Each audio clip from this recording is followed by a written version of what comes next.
tous, bienvenue sur ce nouvel épisode. Nous vous proposons cet épisode DIY consacré à notre meuble TV. Pour ceux qui nous suivent savent que nous avons enlevé le mur qui séparait le salon du hall d'entrée, ainsi pour avoir un salon plus grand. Mais de ce fait, nous avons enlevé la possibilité d'avoir un espace à part pour ranger des vestes. Comme nous ne voulions pas avoir nos vestes visibles dans le salon, on a réfléchi à une solution. On s'est dit, pourquoi pas créer un meuble TV qui à la fois accueillerait donc notre télévision et pourrait aussi accueillir nos vestes et nos chaussures. Pour cela que nous avons dû réfléchir à une astuce qui nous coûterait pas très cher et qui nous permettrait de le faire nous-mêmes. Nous avons donc réfléchi à IKEA aux meubles Pax. Ici autour de moi, ce ne sont que des meubles Pax. Ici, il y a les rangements pour les vestes et ici en bas, il y a les rangements Complement pour nos chaussures.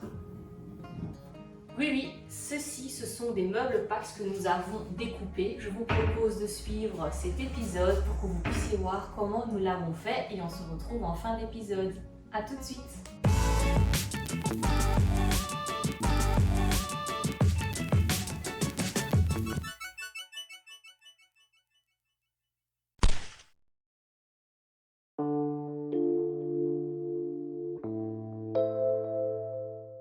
Tout d'abord, j'ai commencé par faire un plan sur Cozy Casa avec les dimensions et nos idées de matière. Les dimensions, je les ai choisies en fonction des dimensions des meubles Pax et nous étions d'abord partis sur des meubles de 75 cm de largeur. Il est souvent conseillé de débuter par un plan pour éviter toute erreur. Malgré cela, nous avons quand même fait une, mais je vous expliquerai ça plus tard dans la vidéo. Ne vous en voulez pas si vous rencontrez des difficultés, ça peut arriver à tout le monde. Comme vous pouvez le voir, l'idée était de placer la télévision entre deux grandes armoires pour pouvoir ranger nos vestes. Nous avions également besoin de meubles bas pour ranger nos chaussures et casier d'autres rangements pratiques pour la vie quotidienne. Et il était indispensable pour nous de rester sur les rangements Complement. Le fait que les meubles Pax n'existent pas en format meuble bas, nous avons trouvé comme solution de les découper à bonne mesure. Une autre alternative aurait été de créer de tout nouveaux caissons, mais nous ne sommes pas menuisiers. Utiliser des meubles préfabriqués à petit prix était la meilleure solution pour nous.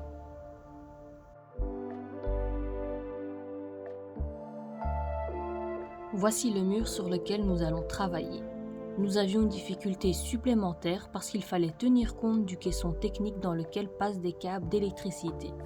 Comme nous allions déjà découper les meubles dans la longueur pour créer des meubles bas, on s'est dit qu'on pouvait également les découper dans la profondeur. John et moi, nous commençons par monter les caissons qui viendront de part et d'autre de la télévision. Comme les grands caissons viendront au-dessus des meubles bas, nous décidons de ne pas mettre les plinthes. Nous rencontrions donc un problème. Le panneau qui sert de fond spécialement conçu pour qu'il y ait une plinthe devenait trop petit. Sur le moment même, on se disait qu'on résoudrait le problème plus tard. Nous avons effectivement trouvé une solution, vous le verrez plus tard dans la vidéo. Ici, nous passons à la découpe du premier meuble bas. Après avoir découpé les deux planches dans la longueur, vous pouvez continuer à tenir compte des instructions de montage. Les étapes restent identiques, mis à part pour le côté découpé. Là, il faut utiliser des vis pour fixer les planches. Comme vous pouvez le voir, les matériaux de remplissage des caissons est une combinaison de deux matières. Il y a 3 bandes de panneaux de particules et 2 bandes de carton nid d'abeilles. Il faut bien évidemment placer vos 3 vis au niveau des panneaux de particules. Pour éviter d'abîmer les planches, il est indispensable de préforer avant de venir mettre les vis.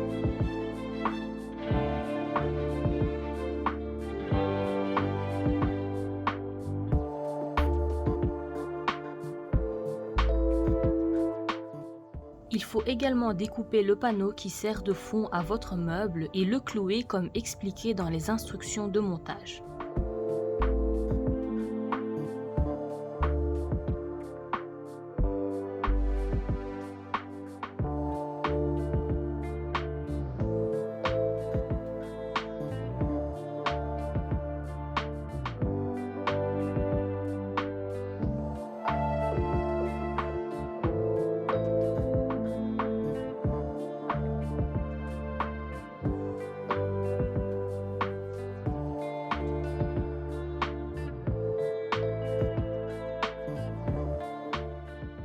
Et voici un meuble bas Pax créé sur mesure. Pour ceux qui pensent que le meuble est moins solide, je peux vous assurer que de par sa petite taille, il est beaucoup plus solide que les meubles non découpés. Pour calculer la hauteur de votre meuble bas, il suffit de calculer la différence entre votre hauteur sous plafond et la hauteur de votre meuble haut. Il faut également penser à enlever l'épaisseur de votre planche si toutefois vous en mettez une comme nous. Si possible, tenez également compte d'autres finitions, comme par exemple une baguette de finition pour combler l'espace entre votre meuble et le plafond. Ceci apportera une meilleure finition à votre meuble en donnant l'impression que c'est un vrai meuble encastré.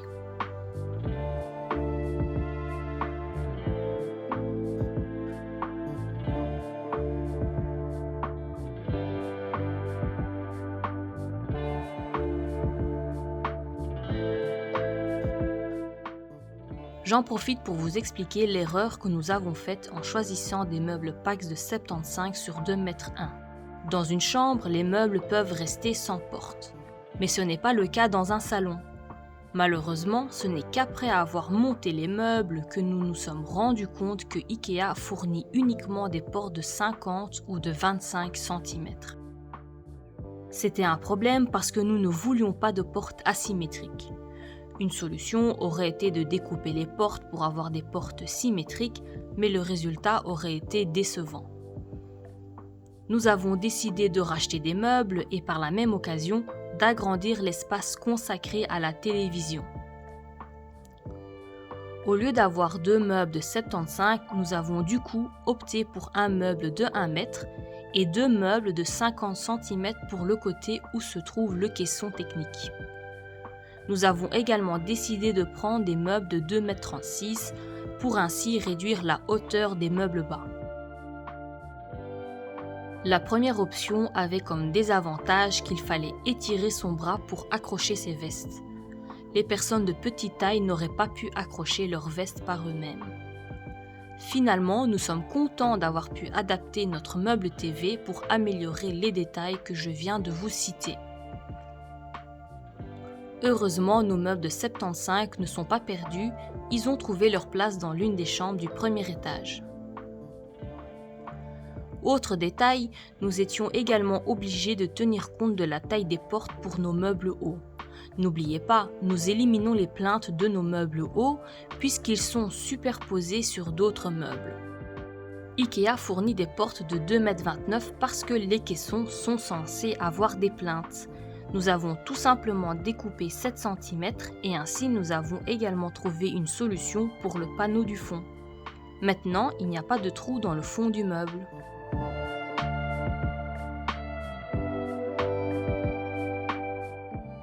Voici la structure de notre meuble TV. Si ça ne tenait qu'à nous, nous aurions opté pour des meubles de 1 m. Mais à cause du caisson technique, nous avons dû jongler entre des meubles de 50 et de 1 m.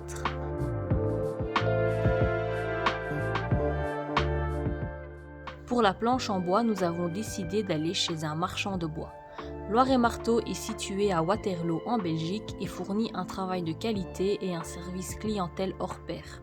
Nous avons choisi une planche de sapin de 4 mètres de long sur 40 cm de large et nous avons également pris des planches plus petites et on vous expliquera plus tard pourquoi.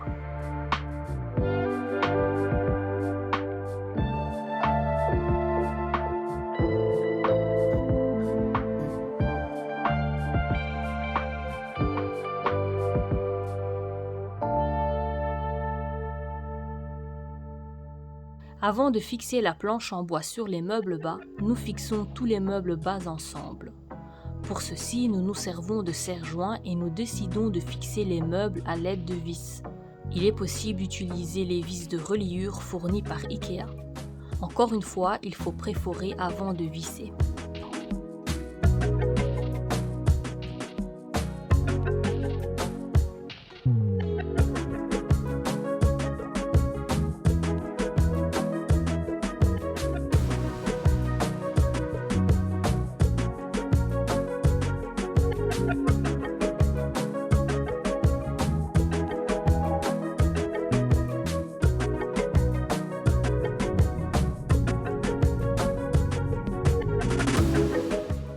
Maintenant, nous fixons la planche au meuble bas.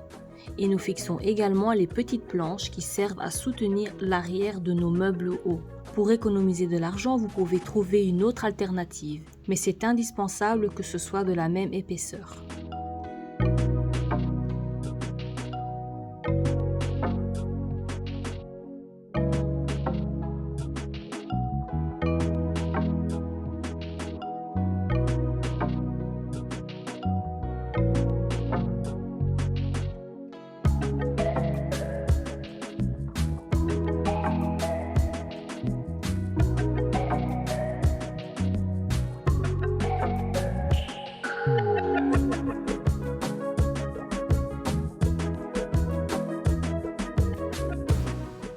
Avant de placer nos meubles hauts, nous ponçons et passons un vernis de protection sur la planche. Nous fixons également les meubles hauts à la planche de sapin. Il faut également fixer le haut des meubles.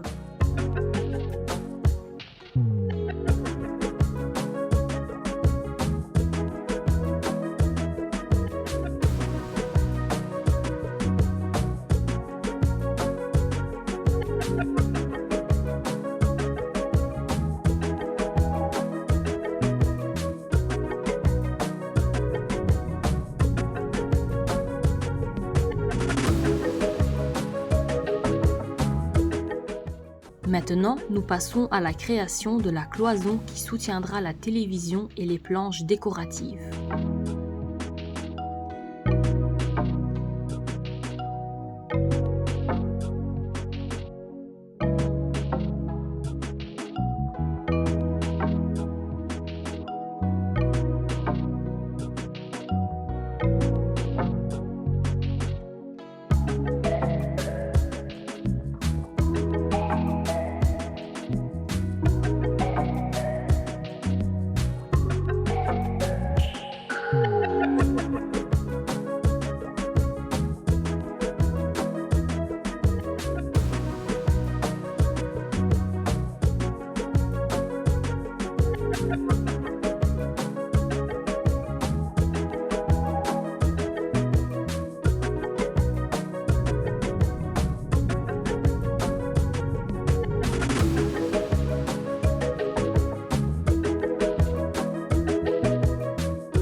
En attendant de continuer l'espace télévision, nous décidons de continuer avec les portes de nos meubles hauts. Je me suis inspirée de la cuisine de Peachy Home avec ses magnifiques portes effet bois noir. Et nous avons pu nous offrir ce style à petit prix grâce aux portes Sleneset de chez Ikea. Ce sont des portes blanches avec un effet bois et il nous a simplement fallu les peindre en noir. Pour les poignées, nous avons choisi les poignées de chez Zara Home.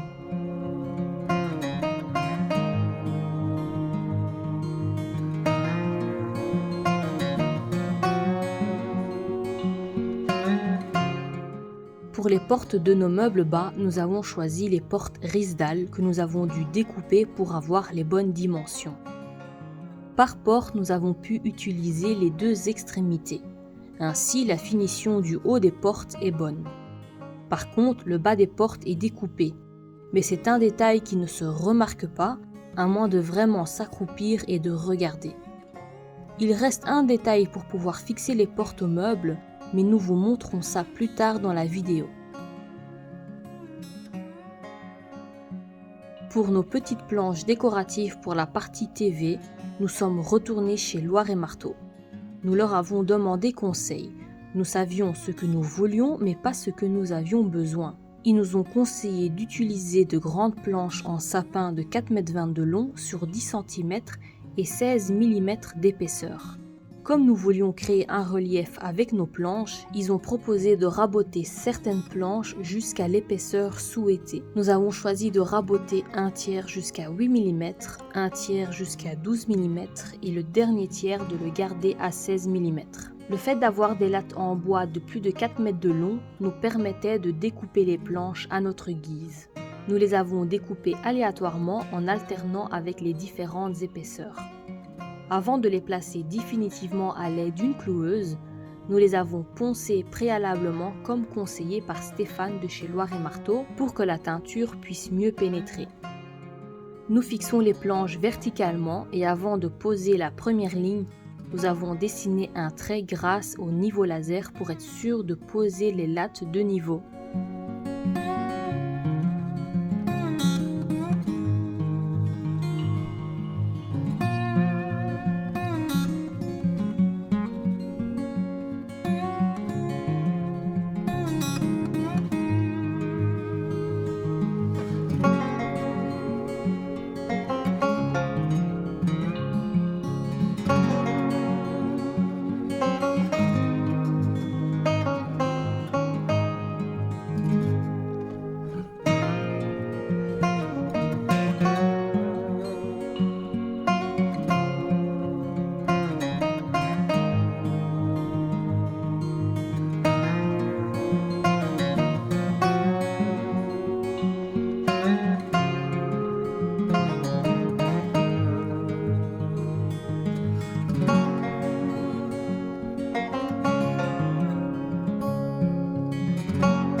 John pense à incorporer le câble du LED avant de tout fermer.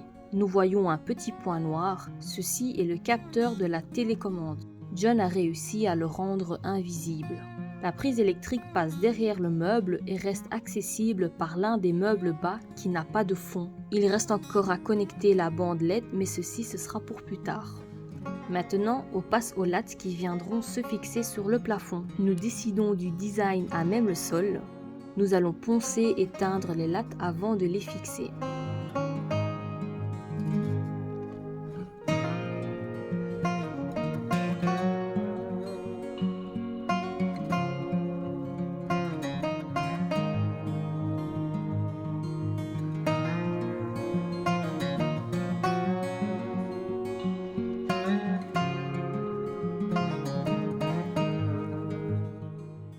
Maintenant, la question se posait de comment est-ce que nous allions fixer les lattes au plafond. Il est possible de les coller, mais nous n'étions pas certains si cela allait tenir dans le temps. Finalement, John a opté pour une solution, et c'est d'ailleurs grâce à cette solution qu'est venue l'idée de mettre un LED. John a décidé de fixer une première couche de lattes à l'aide de chevilles pour gyproc pour ensuite pouvoir simplement clouer les planches par-dessus. Nous avons bien évidemment tenu compte de la longueur de certaines planches et ainsi rajouté des bouts de latte où c'est nécessaire. Maintenant, nous passons à la teinte de nos planches.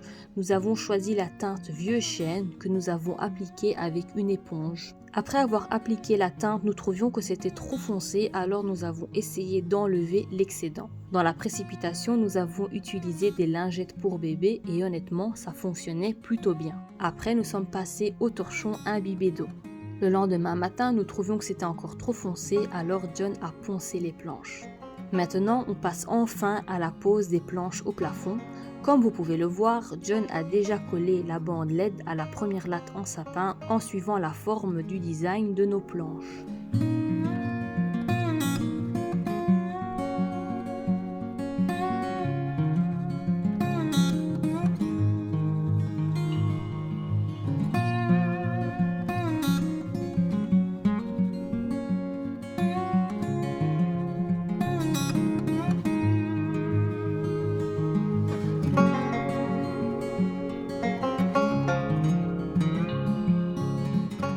La dernière étape était de fixer les portes sur les meubles. Pour ce faire, nous avions besoin d'un accessoire qui sert de gabarit pour le perçage de trous de charnière.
fin de cet épisode. Merci d'avoir regardé jusqu'à la fin. Si vous avez des questions, n'hésitez pas, je me ferai un plaisir de vous répondre. Quoi qu'il en soit, comme vous avez pu le voir, nous n'avons pas fini tous les rangements, principalement parce que Ikea en fait a un gros problème d'approvisionnement. Je pense que je vous proposerai une deuxième vidéo quand vraiment le tout sera terminé avec la télévision et j'en profiterai également pour répondre à vos questions. Merci beaucoup et à la prochaine!